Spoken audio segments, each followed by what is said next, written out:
क्या हम इस ब्रह्मांड में अकेले हैं? इस ब्रह्मांड की दिखने वाली 100 बिलियन से भी ज्यादा गैलेक्सीज और अकेले मिल्की वे गैलेक्सी के ही 500 बिलियन ग्रहों के साथ आपको नहीं लगता कि अभी तक हमें कुछ ढूंढ लेना चाहिए था? अगर उन बिलियन ग्रहों का बहुत छोटा सा प्रतिशत भी ऐसा हो जिस पर समझदार लोग रहते हों, तो सैकड़ों परग्रही सिविलाइजेशंस होंगी, पर हमने कोई नहीं देखी है। कहां है सब? हम सोचते रहते हैं कि उन्हें सामने आने में इतना टाइम क्यों लग रहा है, पर अगर मैं आपको बताऊं कि सबसे अच्छा एलियन भी हमारी सारी सिविलाइजेशन को हमेशा के लिए खत्म कर देगा। आप देख रहे हैं क्या हो अगर, और ये है क्या हो अगर एलियंस कल हमें मिलने आए तो। हम बाकी के ब्रह्मांड पर अपने सिद्धांत लगाते रहे हैं। हम एलियंस के अपने ग्रह पर आने की आशा करते हैं, जबकि हम खुद अभी तक अपने आस पड़ोस से बाहर नहीं गए हैं। हम बस ये मानते हैं कि उनके पास तकनीकी विकास के लिए काफी ज्यादा समय है जिससे स्पेस ट्रैवल मुमकिन है, तो वे यहाँ हैं अपनी चमकती स्पेसशिप में जो हमारे सरों के ऊपर घूम रही है। हम क्या करेंगे? जहां तक हमें पता है, अगर पृथ्वी पर अचानक कोई एलियंस आ जाएं, तो इस ग्रह की किसी भी सरकार की कोई योजनाबद्ध एलियन ग्रीटिंग्स पार्टी नहीं है जिसके तहत एलियंस का स्वागत किया जाए। बस शांत रहने की कोशिश करें। मान लेते हैं कि ये एलियंस बहुत अच्छे हैं और हमारे प्लैनेट में घुसने से पहले उन्होंने हमें एक सिग्नल भेजा है। आपको ये तुरंत पता नहीं चलेगा, तब तक नहीं जब तक अलग अलग तरह की संस्थाओं के द्वारा मेंटेन की गई ऑब्जर्वेटरीज उस सिग्नल की जांच न कर लें। हाँ, ऐसा ही है। एलियंस आ चुके हैं। अब आपको पता लग चुका है। आपको अपनी टीवी से ये चौंका देने वाली खबर मिली है। नासा आधिकारिक रूप से कंफर्म करता है, हमारे सौर मंडल में एलियन शिप का पता लगाया गया। हम इस ब्रह्मांड में अकेले नहीं हैं। सारे विश्व भर के देश और एजेंसीज जल्द से जल्द खतरे के स्तर का पता लगाने के लिए एक साथ काम कर रही होंगी। वे लिंग्विस्टिक्स, साइकोलॉजी, कॉम्बैट और बायोलॉजी के एक्सपर्ट्स को बुलाकर उन्हें एलियन से पहला संपर्क करने को बोलेंगी। एक्सपर्ट्स के ग्रुप इस बातचीत को रिकॉर्ड करेंगे और एलियंस के सरल हाव भाव और ऑडिटरी रिएक्शंस को समझने की कोशिश करेंगे। ये सब हमें पता लगाने में मदद करेंगे कि एलियंस के इरादे नेक हैं या वे हमें कुछ ज्यादा नुकसान पहुंचाना चाहते हैं।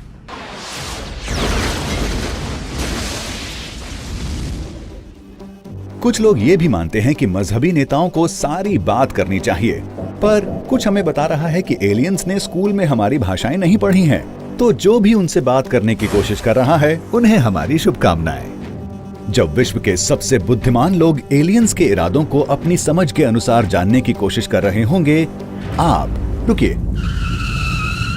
क्या आप ये जानने के लिए उत्सुक नहीं हैं कि एलियंस कैसे दिखते हैं? कुछ एवोल्यूशन एक्सपर्ट्स मानते हैं कि कई चीजें जैसे प्रोटीन्स और डीएनए एक जैसे ही होते हैं, चाहे आप ब्रह्मांड में जहां से भी हों। अगर ये सच है तो एलियन एवोल्यूशन मानवीय एवोल्यूशन के जैसा ही होगा। उनके पास भी बाइनोक्यूलर विजन होगा और उनकी आंखें दिमाग के पास होंगी। हमारे जैसे ही वे जमीन पर रहते होंगे और उनके पास चलने के लिए कम से कम 2 पैर और 3 उंगलियां होंगी जिससे वो औजार पकड़ सकें। फिर भी अगर हमारे अपने कुछ जीव ऐसे लगते हैं, तो दूसरे ग्रह से आने वाली किसी चीज के रूप के बारे में सोचिए। इस दौरान पृथ्वी पर जब सरकारें कार्य योजना बनाने में व्यस्त होंगी, मीडिया आपको सूचित करता रहेगा। आपको अंदर रहने की और अगले निर्देशों तक रुकने की सलाह दी जाएगी। ये पता लगाना कठिन होगा कि कौन सी खबर असल है और कौन सी नहीं, पर फेसबुक पर मिलने वाली झूठी, दुनिया के खत्म होने वाली खबरों पर भरोसा न करें और शांत रहें। कम से कम अपना सामान बांधने और पहाड़ों पर निकल जाने का ख्याल मन से हटा दें। इस समय ही सरकार और साइंटिफिक एक्सपर्ट्स आपको एलियन से हुई बातचीत की जानकारी देंगे। यहां से घटनाएं कई तरह से सामने आ सकती हैं। सबसे पहले हो सकता है हमें कोई ऑडिटरी या विजुअल रिस्पॉन्स ना मिले, बिल्कुल भी नहीं। इसका कुछ भी मतलब निकल सकता है। एलियन स्पेसक्राफ्ट में कोई नहीं है, या फिर एलियंस अपने बैकअप का इंतजार कर रहे हैं ताकि वे हमें नुकसान पहुंचा सकें।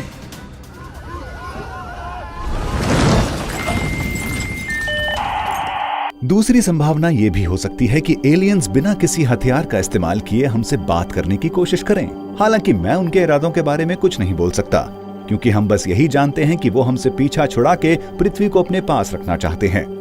भाषा की दिक्कत होने की वजह से हमारी बात शायद उन तक ठीक से ना पहुंचे।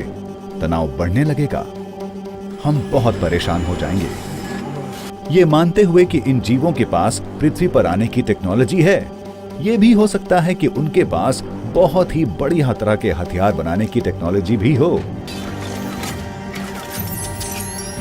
आम आदमी सबसे पहले पैनिक बटन दबाएंगे। इसी दौरान सरकारें अपने न्यूक्लियर हथियार तैयार रखेंगी। वे एलियन से लड़ने के लिए हमारे सबसे अच्छे और खतरनाक हथियार होंगे, ऐसा हम सोचते हैं। ऐसा भी हो सकता है कि जिन चीजों की हम सबको आदत है, पृथ्वी पर आने से पहले एलियंस को कुछ उल्टे रिएक्शन हो जाएं। जैसे कि अगर उनकी चमड़ी पानी के संपर्क में आने से गल जाए तो हमें अपने आप को बचाना काफी आसान हो जाएगा। मैं ये नहीं कह रहा कि एलियंस पृथ्वी पर विनाश ही करेंगे। हो सकता है वे हमें कोई नुकसान न पहुंचाएं, पर बाहरी स्पेस का कोई खतरनाक माइक्रो ऑर्गेनिज्म अगर उनके साथ आकर हमारी दुनिया में घुस जाता है, तो हम मनुष्यों के पास उन बाहरी माइक्रो ऑर्गेनिज्म से बचने के लिए कोई प्राकृतिक इम्यूनिटी नहीं होगी और वे धीरे धीरे हमारे ग्रह से सारी प्रजातियों को साफ कर देंगे। दूसरी तरफ अगर एलियंस यहां हमसे दोस्ती करने नहीं आ रहे, तो समझदार लोगों द्वारा शांति का प्रस्ताव दिए जाने के बहुत पहले ही हम बर्बाद हो चुके होंगे।